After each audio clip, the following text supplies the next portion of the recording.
Hein, il est 14h01. On va bientôt commencer. Donc, bienvenue à toutes et tous à ce webinaire dédié à la société à mission et plus particulièrement sur l'étape qui se situe avant la phase statutaire, donc toute étape de maturation de la raison d'être, si l'entreprise ne l'a pas encore totalement formulée, et puis surtout de réflexion sur les objectifs qui vont venir s'insérer dans les statuts. Donc, je me présente, je suis Sylvie Calébossis, je suis responsable du pôle raison d'être société à mission au sein du cabinet des enjeux et des hommes, qui est conseil en stratégie RSE depuis 2003. On est en train de fêter nos 20 ans et qui a une double périmètre d'accompagnement, qui est à la fois l'accompagnement au changement et puis l'accompagnement opérationnel et même stratégique sur des sujets comme la raison d'être, par exemple. Et je laisse à Martin, mon coéquipier, mon invité de prestige, sur la partie animateur, parce que nous avons deux témoins au moins aussi prestigieux. Donc Martin, je te laisse la parole pour te présenter.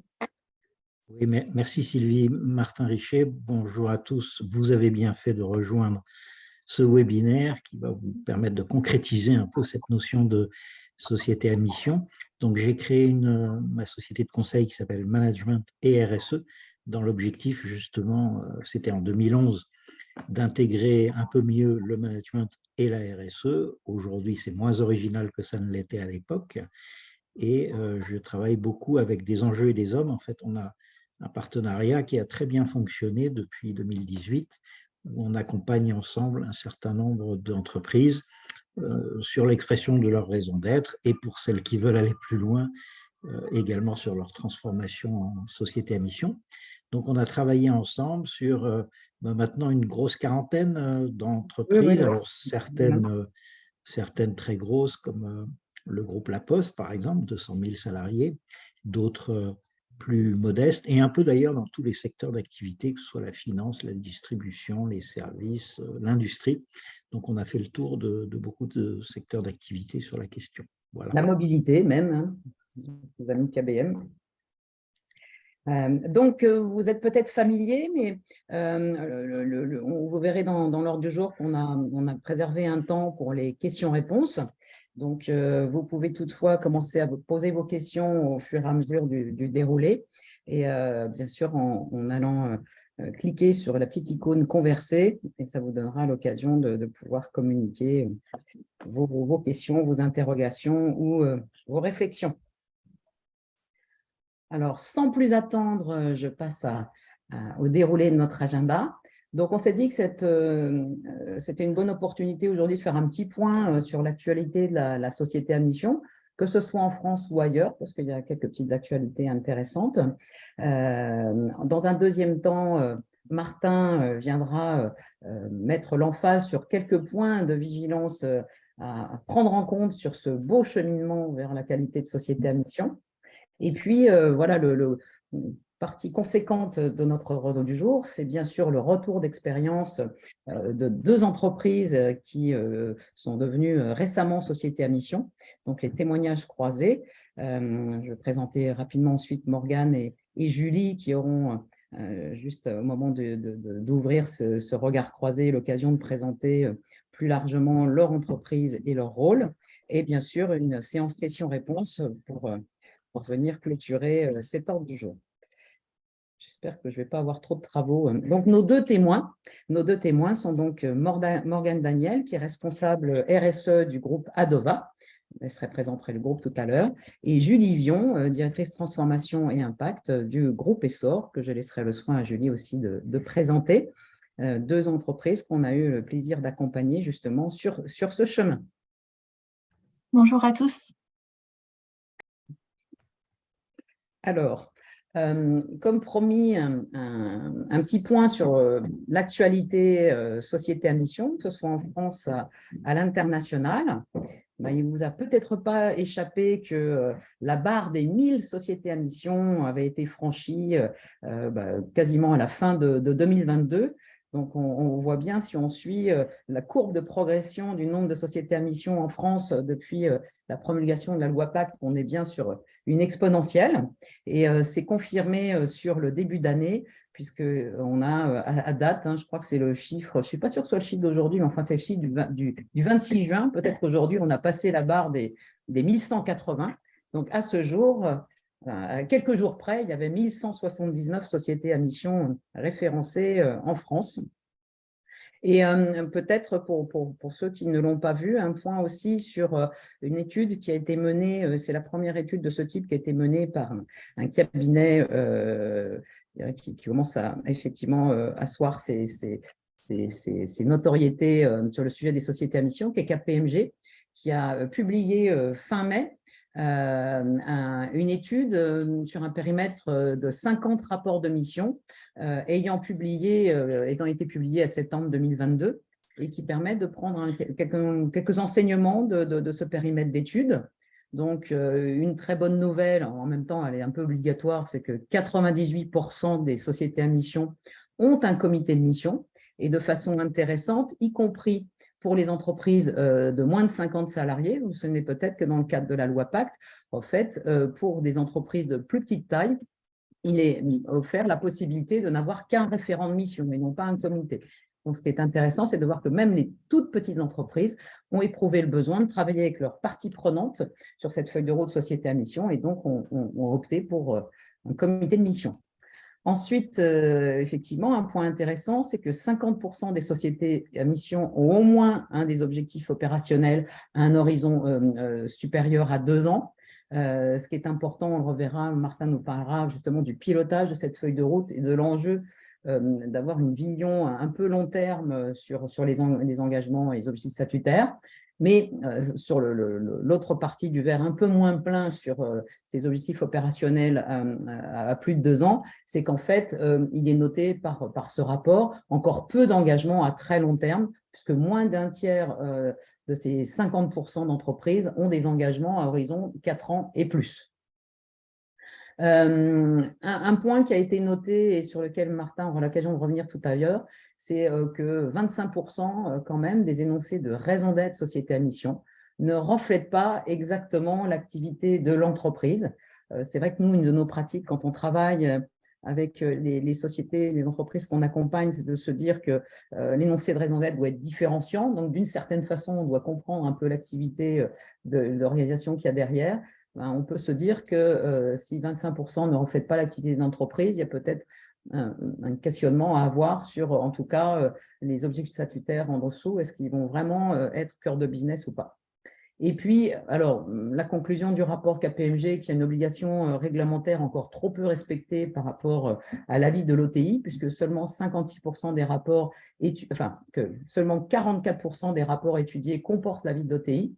Un point peut-être à relativiser par le fait que le périmètre d'études s'arrêtant à septembre 2022, on peut penser qu'un certain nombre d'entreprises étaient encore en phase d'audit et que donc le rapport d'audit, l'avis d'audit a été publié soit séparément, soit séparément et a fortiori un petit poil après le rapport de mission. En termes d'actualité aussi, voilà, il faut souligner la formidable énergie de la communauté des entreprises à mission, dont on sait d'ailleurs que les fondateurs ont été particulièrement importants dans la mise en œuvre de la qualité de société à mission et de la loi Pacte, avec les réflexions qui avaient été faites sur l'objet social étendu des entreprises.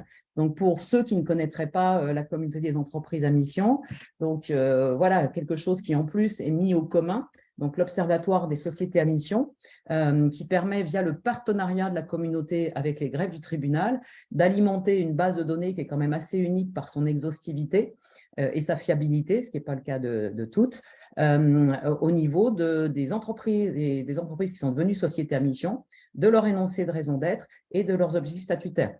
Donc, quelle que soit votre activité, si vous êtes en passe ou en réflexion sur la société à mission, c'est une bonne opportunité d'aller regarder sur ce site, donc Observatoire Société à mission, quels sont les acteurs de votre domaine d'activité qui sont déjà sociétés à mission ou de vous inspirer d'autres acteurs, y compris au niveau de la formulation des objectifs statutaires.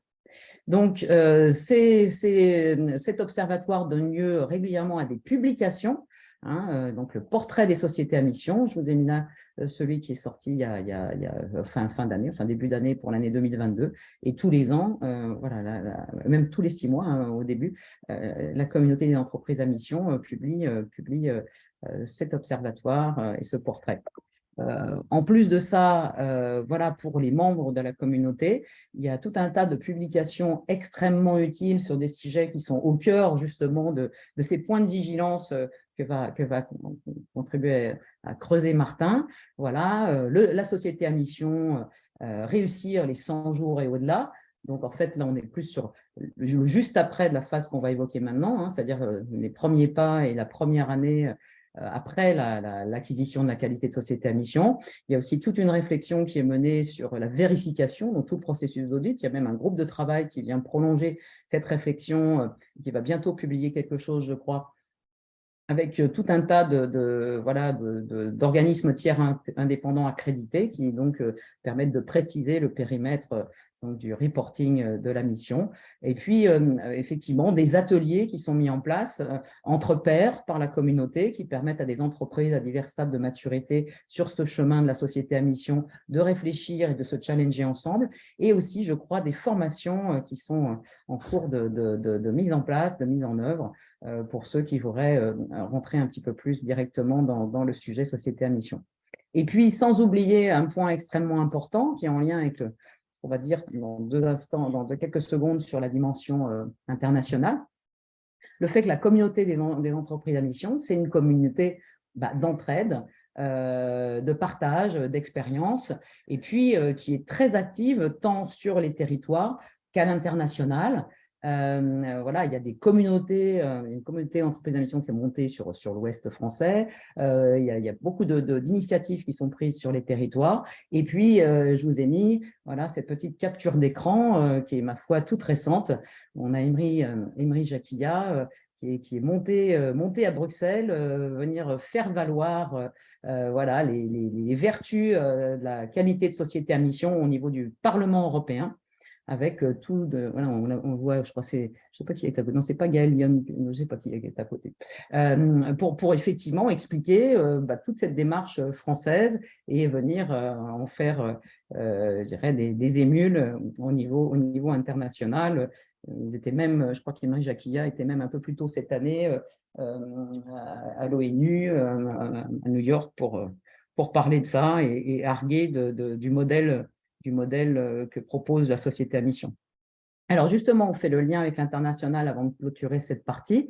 Ce qui est intéressant, c'est de se rendre compte qu'il y a cette vraie dynamique au niveau européen, non pas européenne, pardon, qui a été largement impulsée par la communauté d'entreprises à mission. Ce qui est intéressant, c'est de se dire qu'aux États-Unis, la Benefit Corporation, qui n'est pas à confondre avec B Corp, puisqu'on parle là vraiment d'un statut d'entreprise, Benefit Corporation, qui a été promulgué, enfin ouvert en 2010, de mémoire, c'était dans le Delaware pour les premières entreprises.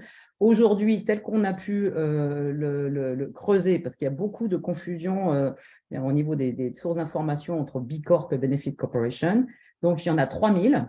Sachant que ça ne couvre pas totalement l'ensemble des États américains. Hein, il y en a 36, plus je ne sais pas pourquoi, le district de Columbia qui est un peu traité à part. Donc, c'est intéressant de se dire, voilà, 2010, 3000 entreprises. Il ne faut pas oublier que c'est à la taille du territoire américain qui compte énormément et bien plus d'entreprises qu'en Italie ou en France.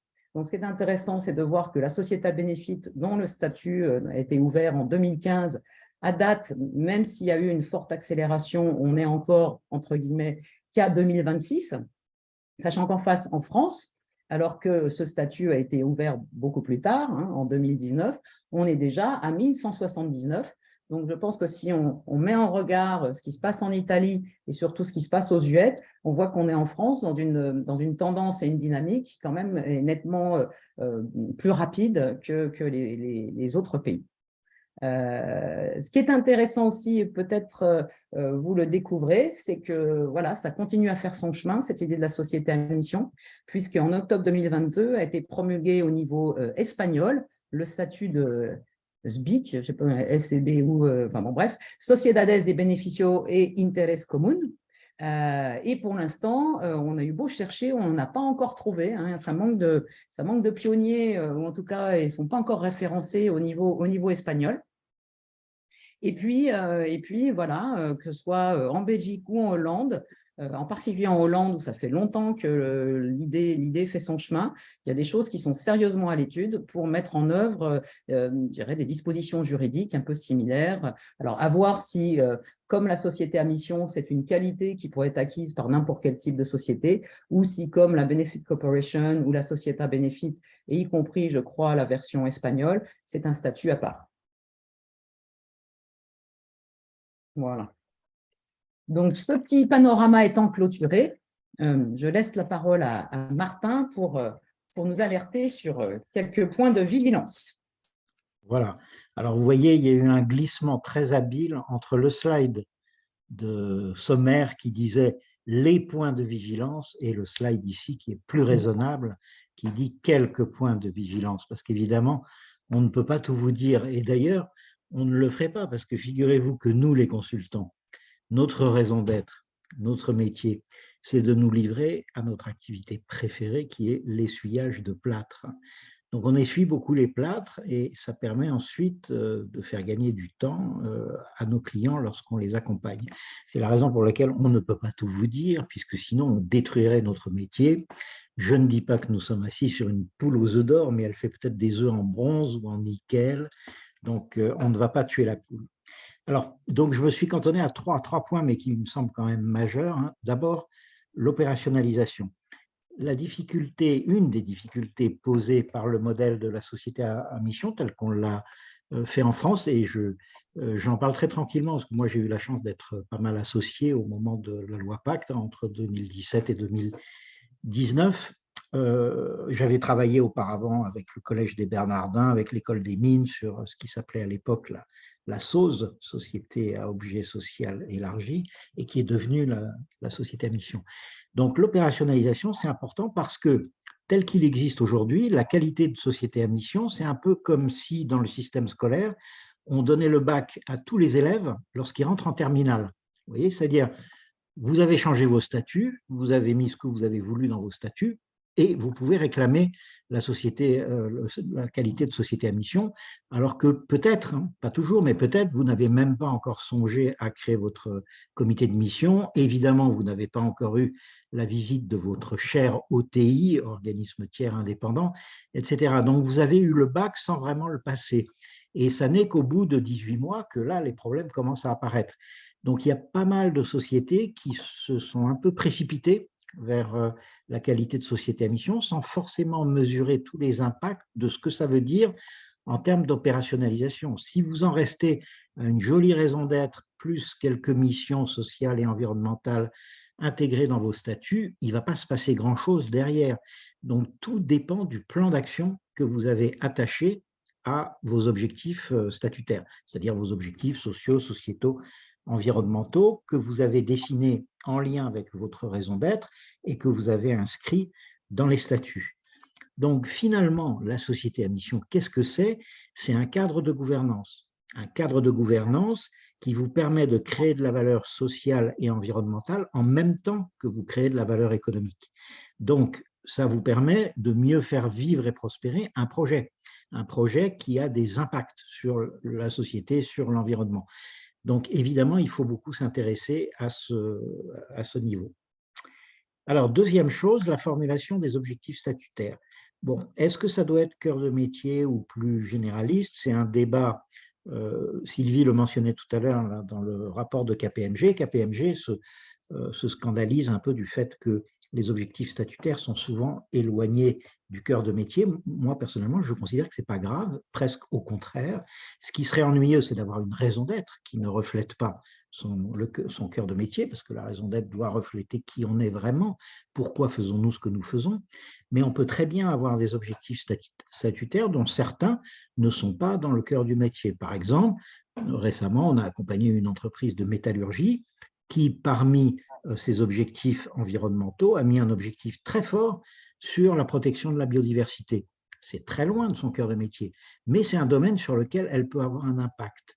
Donc, le critère, moi, qui me paraît beaucoup plus judicieux, ce n'est pas d'être dans le cœur de métier, c'est d'être dans un domaine social, sociétal ou environnemental sur lequel, compte tenu de notre activité, on peut avoir un impact fort, c'est-à-dire, comme on dit en RSE, un impact matériel, en tenant compte du critère de double matérialité qui va être apporté là, par la nouvelle directive CSRD. Quel niveau de granularité? C'est l'autre point important sur la formulation des objectifs statutaires. Un piège assez classique dans lequel sont tombées quelques entreprises, c'est de mettre des objectifs trop précis. Comme ces objectifs doivent être intégrés au statut, on n'a pas spécialement envie de changer les statuts tous les 2 ans.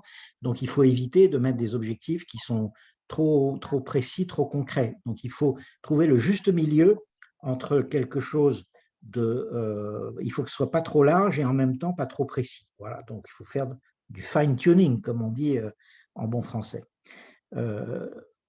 Ensuite, troisième et dernier piège assez fréquent, c'est le manque de consistance des engagements. Sylvie a mis sur la droite le lien vers un article qu'on a écrit ensemble qui montre en quoi le rôle du management intermédiaire est majeur pour garantir la consistance des engagements. Alors, on trouve beaucoup d'exemples où on a des objectifs statutaires qui sont soit déjà atteints, soit qui sont exigés par la loi, donc ce n'est pas la peine d'en rajouter. Hein. Donc, on se donne parfois bonne conscience où on veut utiliser des solutions de facilité. Si on peut avancer dans le slide, je ne me souviens plus exactement l'ordre. Voilà, vous avez quelques exemples ici, hein, je ne vais pas m'arrêter là-dessus, des choses qui sont soit évidentes, soit très vagues, soit obligatoires. Hein. La mesure de l'empreinte carbone, c'est obligatoire, par exemple. Et enfin, si on passe, oui, donc voilà, le comité de mission, qui est parfois très complaisant, hein, donc il faut veiller à l'équilibre. Un bon comité de mission, il doit avoir a priori, hein, sauf exception, plus de membres externes que de membres internes. Donc parfois, on voit des comités de mission avec le créateur, le dirigeant, le directeur financier, etc. Et puis pas grand monde d'autres. Bien sûr, un salarié, puisque c'est la seule chose qu'exige la loi. Bon, c'est un peu dommage. Le comité de mission, il va être utile s'il inclut des personnalités extérieures qui ont une expertise pointue sur des domaines qui sont intéressants pour l'entreprise. Y compris pour les parties prenantes externes, elles sont parfois pas assez externes. Exemple, on va trouver le cabinet de com qui bosse pour l'entreprise et qui lui fait sa plaquette RSE. Est-ce qu'ils sont indépendants véritablement? Est-ce qu'ils ont leur mot à dire? Ce n'est pas certain. Parfois, une vision trop étroite du rôle du comité de mission. Ça, c'est la dérive à laquelle on est en train d'assister depuis plusieurs mois avec les éléments réglementaires qui ont défini la mission de l'OTI, de l'organisme tiers indépendant, en parlant de vérification, hein, c'est le terme que Sylvie a mis en avant tout à l'heure, ce qui est complètement contraire à l'esprit de la loi. Dans l'esprit de la loi, on souhaitait que le comité de mission il soit tourné vers l'avenir et qu'il aide l'entreprise à adresser les défis nouveaux qui s'adressent à elle, les défis sociaux, sociétaux, environnementaux. Quand on axe le comité de mission sur la vérification, ça veut dire qu'on l'axe vers le passé. On va lui demander de vérifier ce qui a été fait dans le passé pour voir si c'est conforme, ce qui est un terme d'auditeur et pas un terme de comité de mission, à ce qui était attendu. Donc, c'est un peu dommage que pas mal d'entreprises aient une vision vraiment trop étroite du comité de mission, ce qui est parfois un peu dangereux, hein, parce que, sauf exception, les membres du comité de mission, ils sont là à titre bénévole. Donc, si vous les transformez en contrôleurs de gestion et en vérificateurs et en releveurs de compteurs, ils vont se lasser assez vite et il n'y aura plus grand monde à partir de la 3e ou la 4e réunion. Donc, il faut vraiment que les comités de mission fassent ce qui est attendu, l'esprit de la loi, c'est-à-dire, et soient dans une posture, moi, c'est ce qu'on appelle, nous, la bienveillance exigeante, c'est-à-dire qu'ils soient à la fois un challenge pour l'entreprise, mais évidemment avec bienveillance dans un esprit positif pour l'aider à avancer. Et justement, on va voir 2 bons exemples maintenant avec nos 2 témoins qu'on remercie encore de nous consacrer un peu de temps pour venir vous parler. Merci beaucoup. Merci beaucoup, Martin. Donc, sans plus attendre, voilà, retour d'expérience de 2 entreprises. Donc, je laisse le soin à Morgane de commencer en se présentant et puis en disant 2 mots de l'activité du groupe Adova. Et de même, Julie, avant de commencer les échanges et quelques points de questionnement. Bonjour à tous, merci pour l'invitation pour parler de ce sujet passionnant, société à mission. Donc, Adova Group, c'est un industriel fabricant de matelas, de sommiers, enfin articles de literie et également de sofas, connu à travers les marques Simons et Treka. Et nous avons également la marque Hotelis pour le secteur de l'hôtellerie. Donc, on a 5 usines en France et on est exclusivement fabriqué et fabricant en France. Et donc, voilà, c'était un projet très structurant pour nous et pour une industrie que le challenge de la société à mission. Merci. Julie? Oui, bonjour à tous. Merci beaucoup Sylvie et Martin pour l'invitation. C'est un plaisir d'être avec vous. Alors, Essor, c'est une entreprise qui a été créée en 2006, qui a 15 ans, qui est née du projet de David Pouyan d'apporter aux entreprises un service global pour répondre à toutes les problématiques immobilières. Essor, c'est aujourd'hui 300 collaborateurs, 15 agences en France, une petite entité en Espagne et on est spécialisé dans l'immobilier d'entreprise. On a plusieurs métiers, on fait de la promotion immobilière, on fait du clé en main, on fait de l'ingénierie, on fait du conseil, de l'investissement et on fait des panneaux photovoltaïques. Voilà, et nous, on est devenu entreprise à mission en février dernier, donc on est une toute jeune entreprise à mission. Voilà. Merci beaucoup. Alors, je te donne la main d'emblée, Julie, avec une première question, qui est d'ailleurs en général celle par laquelle on commence lorsque des entreprises viennent nous trouver pour solliciter notre accompagnement, qui est le pourquoi et d'où est venue cette impulsion de devenir société à mission. Qu'est-ce qui l'a motivé? Julie, tu as quelques mots à partager à ce sujet avec nous? Oui, alors moi, je dirais que chez nous, chez Essor, elle est venue à la fois des collaborateurs et des dirigeants. Alors, sans que la forme d'entreprise à mission, elle soit évoquée en tant que telle, elle soit nommée en tant que telle par les collaborateurs, quand on a fait l'élaboration du plan stratégique 2022-2024, tous nos collaborateurs, ils ont exprimé la volonté de parler plus d'environnement et de construire différemment. Et en parallèle, au niveau des dirigeants, en fait, c'est la suite logique parce que dès le début de l'aventure Essor, il y a une place forte qui a été donnée aux valeurs. Nos valeurs, c'est l'engagement, la loyauté et le plaisir. Et ces valeurs, elles ne sont pas simplement écrites, on les rappelle souvent et moi, j'ai l'impression, en tout cas pour ma part, de les vivre au quotidien. Nos dirigeants avaient déjà d'ailleurs commencé, avant qu'on se rencontre, Sylvie, à réfléchir et à travailler sur la raison d'être. Notre raison d'être, c'est imaginer, construire et faire vivre les lieux de demain. Et ils avaient déjà aussi initié 2 premiers pôles d'activité qui sont très en lien finalement avec nos enjeux d'entreprise à mission, en créant le pôle friche et reconversion, qui est un pôle qui s'occupe d'acheter des friches, de les dépolluer et de les refaire vivre. Et le pôle transition, lui, qui est un pôle AMO environnemental. Donc, on voit bien qu'on a nos 2 enjeux. En fait, on a l'environnement et le territoire. OK. Peut-être Morgane, du coup, toi, sur cette impulsion société à mission, et puis j'en profite pour enchaîner sur la question de la raison d'être. À quel stade de réflexion vous en étiez-vous sur l'énoncé de raison d'être et sur votre stratégie RSE au moment où vous vous êtes dit, tiens, voilà, on veut devenir société à mission? Alors déjà, pour l'impulsion, moi, je considère effectivement que j'ai eu de la chance parce que j'ai pu le voir en échangeant avec d'autres personnes qui occupent le poste RSE au sein de leur entreprise. Un point vraiment important pour pouvoir impulser tout ça, c'est quand même la gouvernance, le niveau de maturité de la gouvernance ou de réticence ou pas à ces questions-là.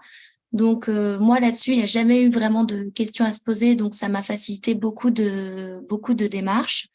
Et ensuite, en fait, on s'est totalement… au tout départ, on se posait la question de devenir Bicorp. On voulait avoir cet engagement à l'échelle globale de l'entreprise.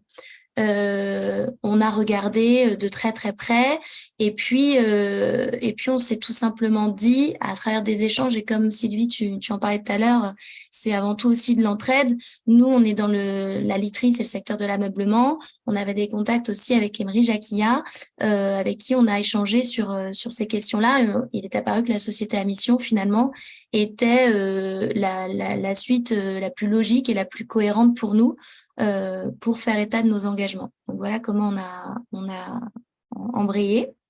Et ensuite, au niveau de la raison d'être. Alors nous, Adova a été créé en 2016, mais avant, c'était Coval Group. Donc, il y a eu dès 2016 une consultation de tous les collaborateurs pour faire émerger les valeurs, les missions, la raison d'être un petit peu d'un point de vue peut-être marketing d'une entreprise. Et puis, ça a été l'occasion avec la société à mission de vraiment se reposer sur tout ça, de faire ressortir tout ce qui avait déjà été mis en lumière par les collaborateurs et de se reposer dessus et surtout de rechallenger. Nous, ce qui était important, c'était la question de sommeil. Vous allez le voir dans la raison d'être qu'on a mis en place. On est dans la literie, on parlait beaucoup de sommeil avant et on a réorienté un petit peu la question. Donc voilà, on est arrivé en voyant des enjeux et des hommes. On avait notre raison d'être qui était agir pour la préservation de nos savoir-faire et apporter un confort de vie unique et durable à chacun. Ça, c'est ce qu'on avait déjà retravaillé par rapport à ce qu'on avait avant sur l'aspect sommeil.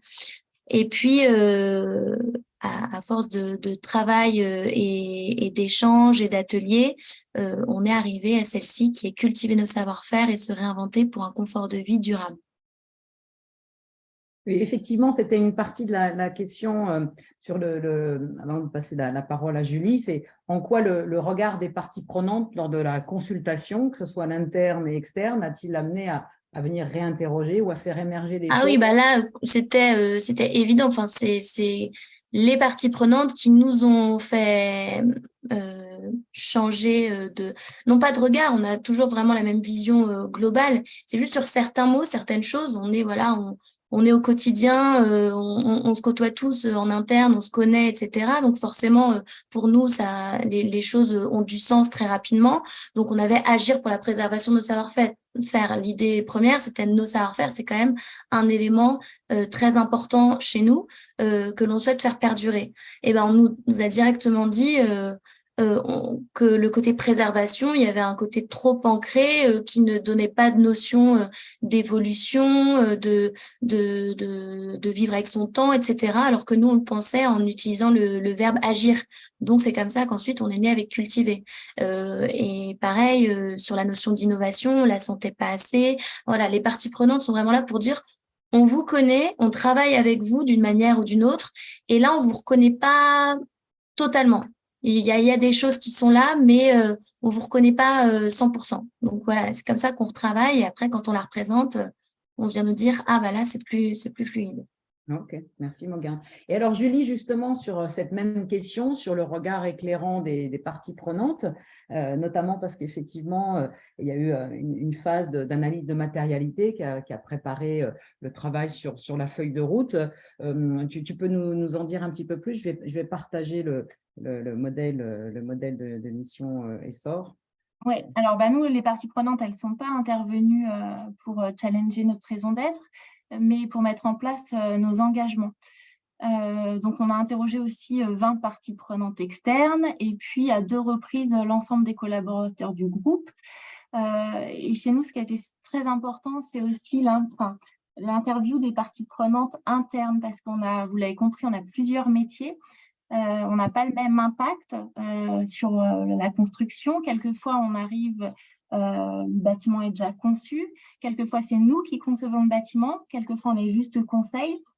Donc, en fonction de nos métiers, il fallait qu'on s'aligne sur nos enjeux et puis qu'on voit qui pouvait faire quoi, comment on pouvait décliner nos engagements en fonction des différents métiers. Donc, c'est surtout sur ce point-là que ça a été important. Et ça aboutit du coup à une feuille de route avec 2 objectifs d'entreprise à mission et puis 4 objectifs RSE comme vous le voyez là parce que nous on a travaillé les deux ensemble et 80 sous-objectifs opérationnels pour que tous les collaborateurs dans le groupe, quel que soit leur rôle en fait, puissent décliner cette feuille de route de manière concrète avec leur métier. Voilà. Alors justement, Julie, j'en profite pour relancer plus particulièrement sur ce point qui est au cœur de beaucoup de questionnements. C'est la formulation des objectifs statutaires qu'est-ce qui semble pertinent de mettre dans les statuts versus ceux dont on se dit ils sont plus du ressort de la stratégie RSE? Comment se passe la discussion avec les échanges avec le juridique? Bon, en même temps, toi, tu as un peu de parti pris parce que la formation juridique, c'est toi qui l'as dans l'entreprise. Ouais, là-dessus, du coup, oui, on va passer peut-être assez vite parce que effectivement, on avait la double casquette. À l'époque, moi, j'étais directrice juridique quand on a fait cette transformation. Et ma directrice générale déléguée, Elodie Lalanne-Larieux, avec qui j'ai travaillé, était également dans le passé directrice juridique et avait déjà eu l'occasion dans sa précédente entreprise de travailler ce statut d'entreprise à mission. Donc, à ce niveau-là, le service juridique n'a pas du tout été un frein pour nous. Et ensuite, pour interroger les objectifs, avec le groupe de travail qu'on a constitué, c'était 11 collaborateurs essors de tout métier. Et puis vous, des enjeux et des hommes. Et c'est vrai que nous, on a beaucoup discuté sur quel objectif relevait de notre mission et quel objectif relevait de notre feuille de route RSE. Voilà. Donc ça, c'est l'objet de beaucoup de discussions. Ces discussions, c'est Jean-Yves Langla et Elodie Lalanne-Larieux qui les ont continuées aussi avec l'actionnaire parce qu'il y a eu une crainte à un moment donné, parce que forcément, devenir entreprise à mission, il y a des risques. On modifie ses statuts, c'est opposable comme statut.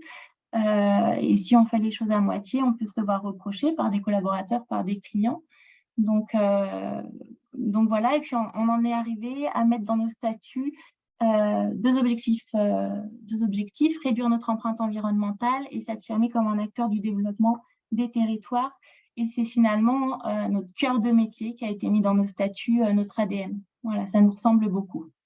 Merci beaucoup, Julie. Morgane, un point de complément sur justement cette capacité qui est toujours un peu complexe de distinguer RSE versus statutaire. C'est en cours de… Oui, et ça, je dirais au niveau des objectifs, ça dépend de la maturité d'objectifs opérationnels aussi. On est devenu société à mission en novembre 2022, mais on avait lancé un programme RSE, ressources, en 2020. Donc, en gros, nous, quand on est venu vous voir, on était en train de vous dire tous les métiers sont partis dans leur couloir, une feuille de route avec plein de choses à mettre en place, etc. Mais on se rend compte d'une chose, c'est qu'on n'a pas réussi à restructurer tout ça et à remettre ça sous un chapeau. Donc, en gros, ça a été le travail lors d'ateliers, etc., de pouvoir se dire que tout ce qui avait déjà été mis en place et les visions qu'on avait aussi pour demain, comment est-ce qu'on pouvait le faire vivre sous un chapeau plus global. Et donc, on est arrivé sur trois enjeux majeurs, donc valoriser nos savoir-faire, créer les conditions d'une réussite collective, donc accès assez interne au final, être moteur de la transformation des pratiques pour une filière plus durable. Donc là, on est vraiment au cœur de nos métiers, de nos produits et en tant qu'industriel, comment est-ce qu'on peut essayer de pousser aussi nos fournisseurs et la filière et aussi nos clients, distributeurs. Et puis enfin, innover au bénéfice du confort de vie. Donc là, voilà, ça va être à la fois le confort de vie de nos clients finaux et puis aussi en interne, comment est-ce qu'on travaille beaucoup sur la pénibilité, etc., pour les personnes qui travaillent en usine notamment. Mais donc voilà, entre tout ça a fait convergence au final entre une stratégie RSE globale et l'emphase que l'on souhaite mettre par rapport à la société à mission. Je dirais, on a une grande feuille de route globale avec nos enjeux société à mission. Et ensuite, d'un point de vue purement opérationnel, on va relier des éléments qu'on va qualifier de basico-basique pour une stratégie RSE. Et puis, quand on pousse le curseur plus loin, on tombe dans la feuille de route société à mission. Très bien, merci. Alors, Morgane, j'enchaîne avec toi sur un autre point de vigilance qui a été souligné par Martin, qui est la composition du comité de mission. Alors, voilà, c'est pas une promenade de routine de faire ça. En plus, c'est engageant. Est-ce que tu peux nous en dire un peu plus sur là où vous en êtes? Est-ce que c'était difficile de le constituer? Est-ce que la consultation des parties prenantes externes a aidé à identifier les membres les plus pertinents? Est-ce qu'il y a une réflexion justement par rapport aux objectifs statutaires? Je dirais pas si c'est, je pense pas que c'est difficile de le constituer, mais enfin, c'est pas du tout difficile de le constituer dans sa tête. Mais après, ça va être de le constituer vraiment opérationnellement, de quelque chose qui est vraiment intéressant aujourd'hui et qui nous motive au quotidien, c'est de voir que quand on contacte des personnes ou quand on parle de la société à mission, il y a tout de suite un intérêt. Il y a tout de suite un intérêt, un engagement de discussion, etc. Et donc, quand on veut faire les choses bien et qu'on se dit qu'un comité de mission, bah, ça va forcément être 3-4 réunions annuelles, une demi-journée, etc. Enfin, il y a un engagement de la part des personnes. Il faut tout simplement s'assurer que ces personnes, elles soient aussi disponibles dans leur emploi du temps, sur leur temps et tout en même temps. Donc, le fait d'avoir eu les interviews des parties prenantes, Sylvie, déjà, bien sûr, ça nous a aidé à voir déjà les personnes parfois volontaires, avant même qu'on puisse peut-être poser la question, qui se portaient volontaires. Donc, ça, c'était toujours intéressant.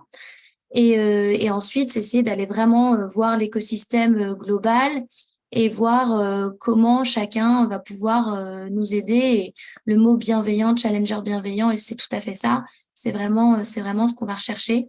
On ne veut pas forcément des gens acquis à notre cause tout de suite qui vont dire oui à tout, se déplacer et juste être ça, dire ça.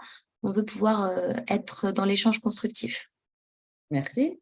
Et Julie, alors, vous êtes en pleine constitution, en fait. C'est ça ce que tu nous disais préalablement?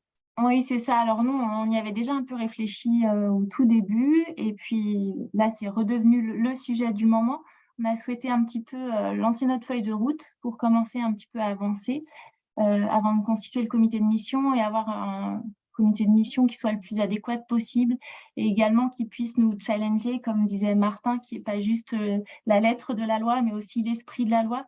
On veut que ce comité de mission, il nous pousse un peu. Moi, ce qui me semble important, alors on est en train de travailler, mais il faut un comité de mission qui respecte la parité déjà.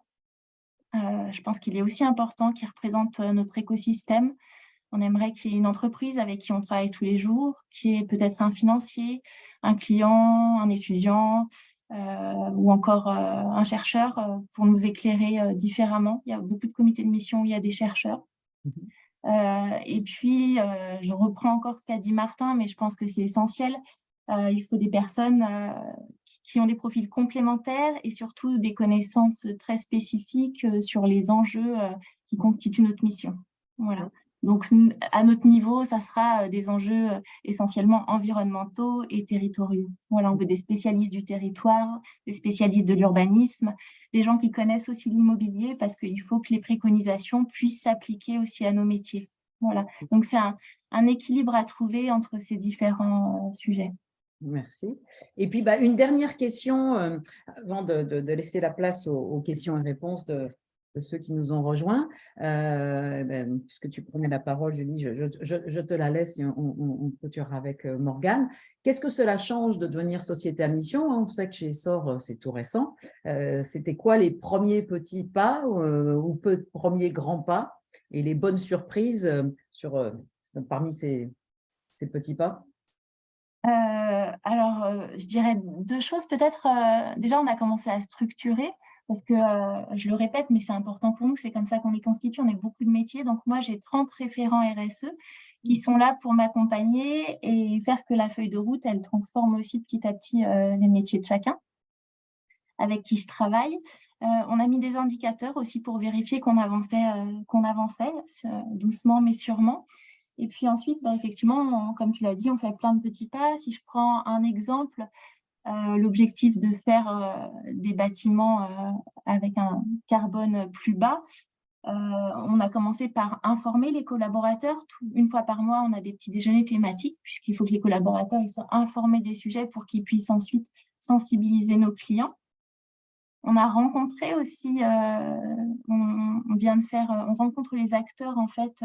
On vient de faire un forum des matériaux biosourcés dans notre agence de Nantes, parce qu'il faut qu'on connaisse les nouveaux acteurs avec qui on va travailler. Et puis, on avance dans la conception des bâtiments. Je peux prendre aussi un exemple, l'exemple d'Essor Investissement. Dans le cadre de sa foncière R, c'est une foncière en fait qui rachète des bâtiments plutôt vieillissants et qui va les réhabiliter. Et dans le cadre de cette foncière, elle est accompagnée par un AMO en biosourcé pour essayer de mettre du biosourcé dans chacune des réhabilitations du bâtiment. Voilà. Super. Donc, au quotidien, on a beaucoup de petites actions pour, au fur et à mesure, transformer et évoluer vers des constructions plus durables. Avec un beau réseau de référents qui s'est mis en place très tôt dans le processus, donc on peut penser Oui. que ça va avancer bon train. Oui, qui sont très actifs et en plus, du coup, on peut travailler beaucoup de sujets. Là, je parlais du biosourcé, mais on a aussi travaillé la biodiversité, on travaille le réemploi. Donc, ça va, voilà, tout va se généraliser au fur et à mesure. Merci Julie. Et alors Morgane, depuis novembre, qu'est-ce que ça a changé c'était à mission et qu'est-ce qui a été mis en place ou que vous avez envie de mettre en place dans ces premiers mois? Alors, je dirais, quand on lit la question comme ça, qu'est-ce que ça change de devenir société à mission? J'ai presque envie de répondre, pas grand-chose au final. Ça évoque déjà une fierté. Ça, c'est peut-être un peu utopique ou candide de dire ça, mais de recentrer un peu et de se dire qu'on travaille quand même pour une entreprise qui essaye de faire les choses bien avec ses moyens. Il y a des marges d'amélioration toujours, bien évidemment, mais déjà, il y a ce premier élément. Et quand je dis ça change rien, c'est quand on est sur un aspect, une démarche sincère et comme depuis plusieurs années ou plusieurs mois, il y a déjà une démarche RSE, etc., et plein de choses de mise en place. Nous, dans notre activité, enfin voilà, les collaborateurs continuent de faire leur travail au quotidien, etc. Et effectivement, on a injecté au fur et à mesure toutes ces notions que l'on voulait développer et en RSE et à travers la société à mission. Donc aujourd'hui, oui, un bureau d'études ne travaille pas de la même façon exactement qu'il y a 2 ans. Aujourd'hui, il y a des cahiers des charges précis avec des critères RSE. On a la volonté de supprimer la mousse de nos matelas. On a les RH qui voient les choses différemment, qui mettent en place des formations différentes pour les collaborateurs, etc. Et je dirais que nous, notre premier axe sur lequel on va avoir beaucoup de travail, ça c'est quelque chose à ne pas sous-estimer. C'est l'idée de se dire, moi j'ai travaillé sur la société à mission avec des enjeux et des hommes pendant plusieurs mois. Et après, quand il a fallu la révéler, etc., on se rend compte que pour nous, dans notre tête, c'est acquis, mais pour beaucoup de collaborateurs, il y a beaucoup de pédagogie à faire. Qu'est-ce que c'est, pourquoi, etc. Et donc ça, voilà, ça va être vraiment notre premier chantier, c'est le pilier 1, c'est créer les conditions d'une réussite collective et bien et avoir les outils adéquats. Donc, on est en train de regarder pour une plateforme collaborative de sensibilisation à la RSE et à nos enjeux. Oui, ça c'est une bonne pratique d'ailleurs qu'on pourrait partager aujourd'hui, se dire effectivement, il y a tout bien sûr que la partie déploiement est juste critique parce que sinon ça reste sur le papier et il y aurait du souci à se faire au moment où le comité de mission remet son rapport et a fortiori l'OTI. Mais donc déploiement, mais pour que le déploiement se fasse bien, c'est aussi la formation, la culturation. Et le fait de mettre en place une plateforme interactive ou digitale ou voilà, d'information, de pédagogie sur le sujet, c'est une bonne pratique, d'autant plus si à terme, cette plateforme, elle devient aussi une plateforme où on peut charger, chaque collaborateur peut venir poster une bonne pratique, voilà, on peut imaginer plein de choses autour de ça qui sont essentielles dans la partie déploiement. Merci Julie, merci Morgane. Restez avec nous parce qu'il y aura souvent des questions pour vous. Voilà, c'est maintenant venu le temps des questions-réponses. Martin, est-ce que tu as vu des choses? Oui, alors je peux peut-être effectivement commencer à répondre notamment aux questions un peu générales, celles qui ne s'adressent pas spécifiquement à Julie et Morgane. Alors Stéphane, par exemple, pose la question de l'intérêt de la société à mission par rapport pour dans le cas d'une entreprise qui serait déjà nativement à impact, réponse, très, très bonne question. Effectivement, il n'y a pas forcément un intérêt majeur, si ce n'est le fait de pouvoir officiellement se réclamer de la qualité de société à mission, hein, puisque je rappelle en passant que la société à mission, ça n'est pas un statut, hein, ce n'est pas un statut à part, c'est une qualité. Donc, ça peut avoir un intérêt commercial et puis un intérêt d'affichage de la crédibilité de la démarche, hein, parce que ça veut dire que par rapport juste à une société à impact, ben, la société à mission, elle est obligée d'être transparente vis-à-vis de l'extérieur. Hein, le comité de mission, l'OTI, qui vient faire un petit tour et vient relever un certain nombre de choses. Donc, c'est ça la différence essentielle. Il peut y avoir une autre différence. Moi, j'ai rencontré des sociétés à impact qui manquaient un peu de méthodologie, c'est-à-dire ils se présentent comme étant à impact et effectivement, ils travaillent dans le sens de leurs impacts, mais ils n'ont pas forcément toujours la discipline qu'on trouve dans les sociétés à mission qui consiste à bien documenter ces impacts, à y attacher un plan d'action rigoureux, jalonné dans le temps, etc. Voilà. Donc, c'est les deux différences que je vois. Pascal pose la question de est-ce qu'on devrait limiter les engagements à 3 ou 4 dans un souci de mieux mémoriser et de se concentrer. Là, je dirais qu'on voit un petit peu de tout. Hein. Effectivement, on a souvent 3 ou 4 engagements statutaires, ou plutôt objectifs statutaires. Ce n'est pas forcément la même chose que les engagements. Vous voyez, par exemple, Veolia, qui n'est pas une société à mission, mais qui a beaucoup travaillé sur sa raison d'être, eux, ils ont 26 engagements, mais c'est des engagements vraiment très précis, bien documentés, avec des plans d'action bien, et ça marche très bien. Ils sont extrêmement efficaces dans cette démarche. Donc, tout dépend. En tout cas, il faut bien faire la différence entre les objectifs statutaires, ce que vous intégrez dans les statuts, et les engagements et les plans d'action qui y sont liés, qui, eux, sont gérés en dehors des statuts parce qu'ils bougent dans le temps. Voilà, Lucas posait la question de la fréquence des réunions. Alors, moi, ce que j'ai pu observer, c'est qu'il y a une fréquence qui a tendance à diminuer, c'est-à-dire au début, on fait beaucoup de réunions parce que tout est à mettre en place. Si on prend l'exemple de Danone, ils ont fait 5 réunions la première année, et maintenant qu'ils sont en période de croisière, ils sont plutôt à 1 ou 2. La plupart des sociétés à mission en période de croisière sont plutôt à 1 ou 2 réunions par an, parfois 3 quand on en fait une par trimestre, sauf l'été. L'important, c'est de bien les préparer et de faire un bon relevé de conclusion après pour ne pas avoir à chaque fois l'impression qu'on se repose les mêmes questions et qu'on refait les mêmes choses. Mais en moyenne, c'est souvent 1 à 2 réunions par an. Et puis enfin, Karine qui posait la question, est-ce qu'il faut dire entreprise à mission ou société à mission? Et Karine, très justement, faisait remarquer que la loi dit société à mission, alors que la communauté dont parlait Sylvie est bien la communauté des entreprises à mission. Alors là, on peut répondre 2 choses. Sur le plan légal, le droit français ne connaît pas la notion d'entreprise. La notion d'entreprise est beaucoup trop politique pour être dans le droit. Donc, le droit ne fait pas que parler de société, c'est-à-dire l'enveloppe juridique, ou bien éventuellement d'employeur, ça c'est dans le Code du travail, mais le terme d'entreprise n'apparaît pas dans le droit. Donc, bien sûr, c'est la société à mission, parce que ça, la société, elle est parfaitement définie par le Code civil, dans un des fameux articles qui a été d'ailleurs réécrit par la loi Pacte pour y intégrer la prise en compte des enjeux sociaux et environnementaux. Donc, la loi parle de société à mission. La communauté, elle, n'avait pas envie de s'appeler communauté des sociétés à mission pour 2 raisons. D'abord parce que société, c'est trop plat par rapport à entreprise qui est beaucoup plus large. La société, c'est essentiellement les actionnaires, c'est le rassemblement d'actionnaires. C'est comme ça que le définit la loi.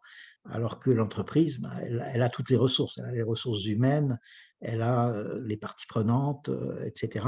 Donc, c'est plus sympathique de s'appeler communauté des entreprises à mission. Et puis, la dernière raison, c'est que figurez-vous que s'ils avaient choisi société, ça faisait CSM. Or, l'acronyme CSM était déjà pris par le Conseil supérieur de la magistrature, alors que CEM, il n'y avait pas de CEM, donc c'était plus disponible. Voilà. Alors, il y a plein de questions intéressantes. Je vais répondre à une avant de revenir peut-être à d'autres et surtout de donner la parole à Morgane pour qui il y a une question plus particulièrement. J'ai vu passer la point d'interrogation sur le profil des salariés à inclure dans le comité de mission.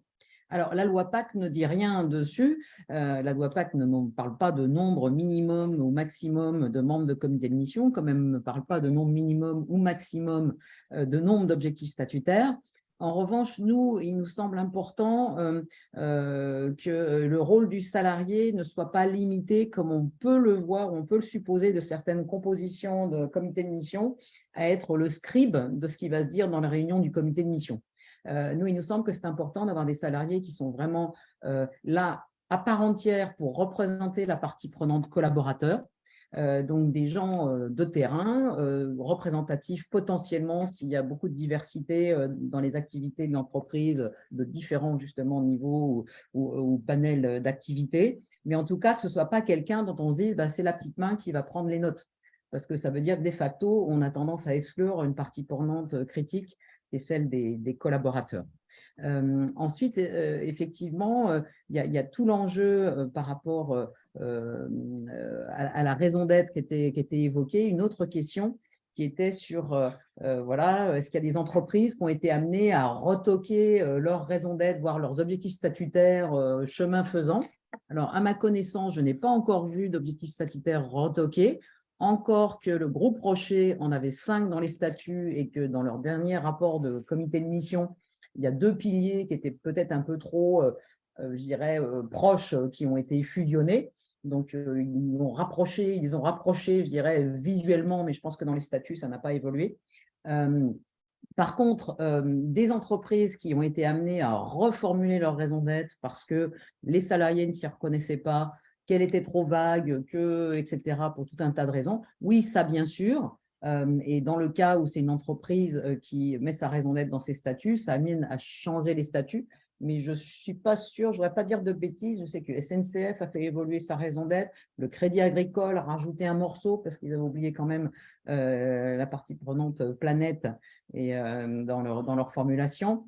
Voilà, donc il n'y a pas de honte à se dire on veut aller un cran plus loin, que ce soit dans nos engagements ou dans le niveau de précision et je dirais aspirationnel de la formulation de raison d'être. Mais alors Morgane, il y a une question pour toi par rapport au fait que tu mentionnais l'envie de devenir Bicorp. Où est-ce que vous vous situez justement dans cette démarche? Et ça permet de répondre à une autre question qui était comment on précise la différence d'intérêt et de finalité entre devenir Bicorp et acquérir la qualité de société à mission?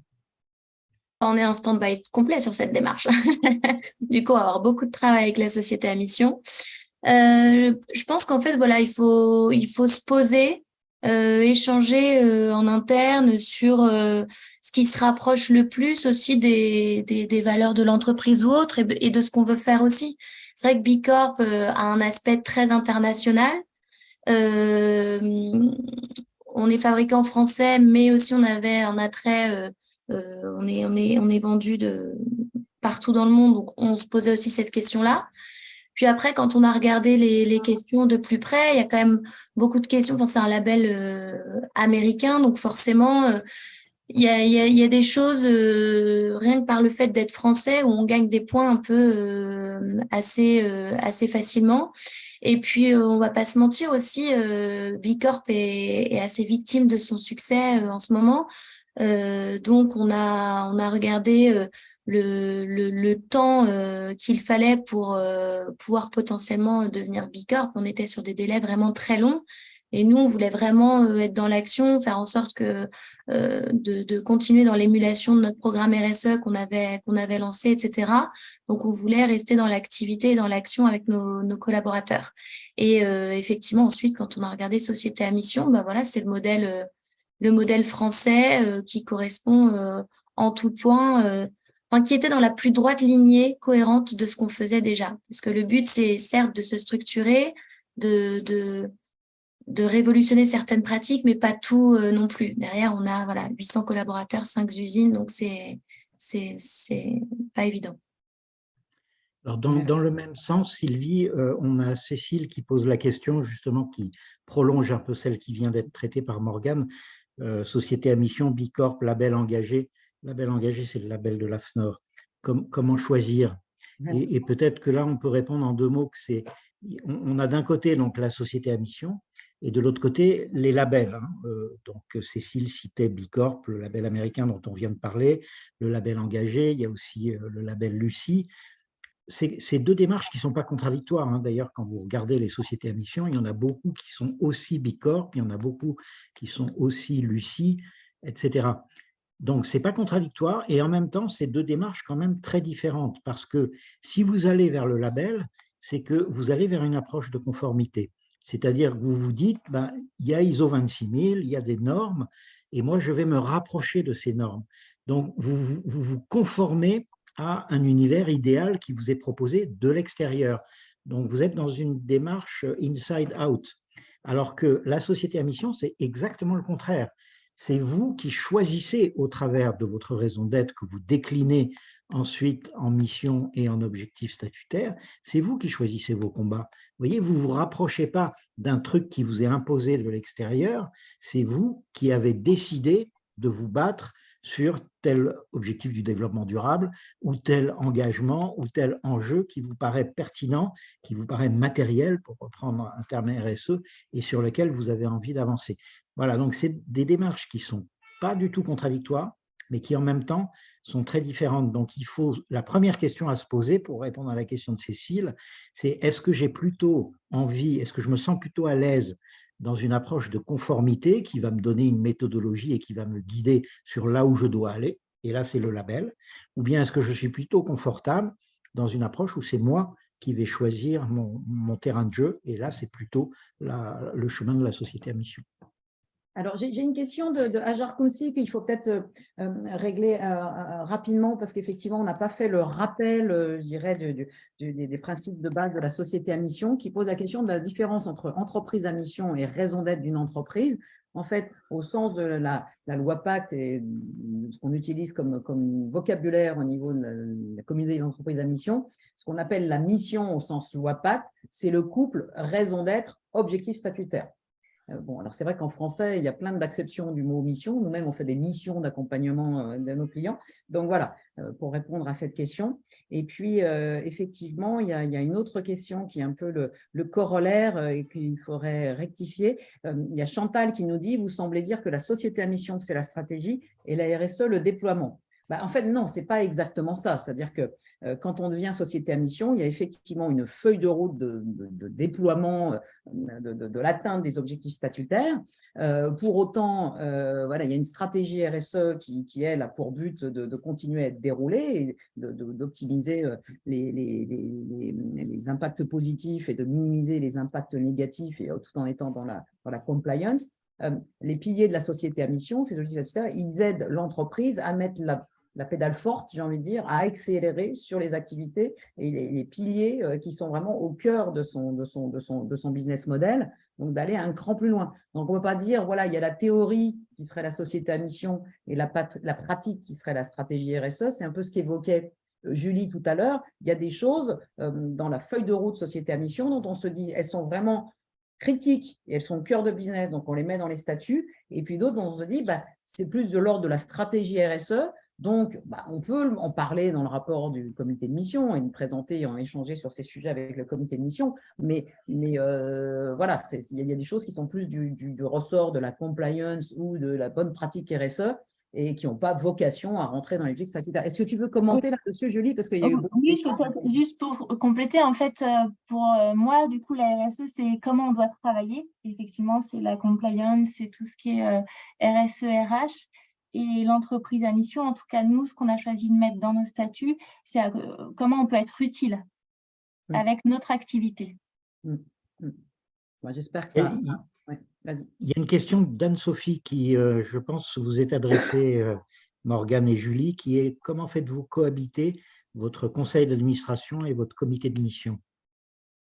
Ils ne sont pas encore réunis pour vous, Morgane et Julie, en fait, les comités de mission.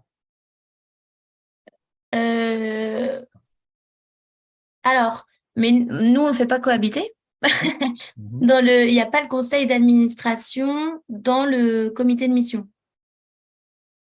Non, mais vous avez par ailleurs un conseil d'administration de votre entreprise. Oui, oui. Donc, Moi- est-ce qu'ils font alors, des choses ensemble ou est-ce qu'ils s'ignorent superbement? Moi, ce qui est prévu… Ah, pardon, Morgane. Non, non, pas de souci.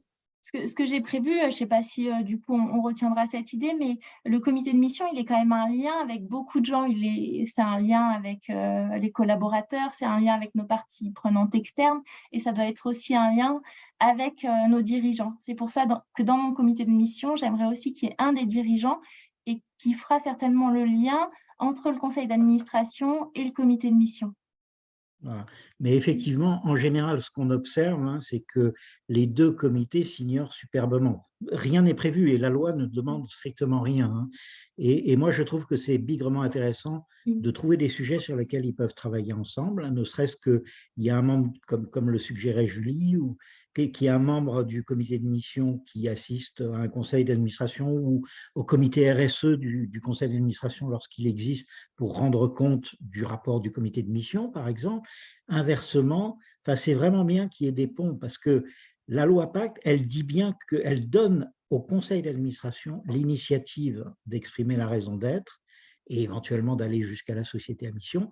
Et elle le fait, la loi Pacte, elle le fait ainsi parce qu'elle a bien compris que le conseil d'administration, c'est le principal organe stratégique de l'entreprise. En tout cas, c'est ce que ça devrait être. Malheureusement, il y a beaucoup d'entreprises où le conseil d'administration ne joue pas suffisamment ce rôle, mais ça devrait être le cas. Après, ce Donc, que c'est je voulais vraiment intéressant. exprimer, c'est que c'est important, comme on le disait, le comité de mission soit quand même indépendant. On peut Indépendant. créer les conditions de l'indépendance Absolument. du côté Vous avez indépendant. raison. Donc, et c'est là où RSE et société à mission sont complémentaires et sont sur le même chemin. C'est que nous, on a un comité qui s'intitule le comité ressources du nom de notre programme RSE. On a un comité ressources qui se tient tous les mois avec tous les membres du comité de direction et les représentants de chaque métier. Et ensuite, on est venu prendre quelques personnes. Donc, dans notre comité de mission en interne, on a 3 personnes en interne.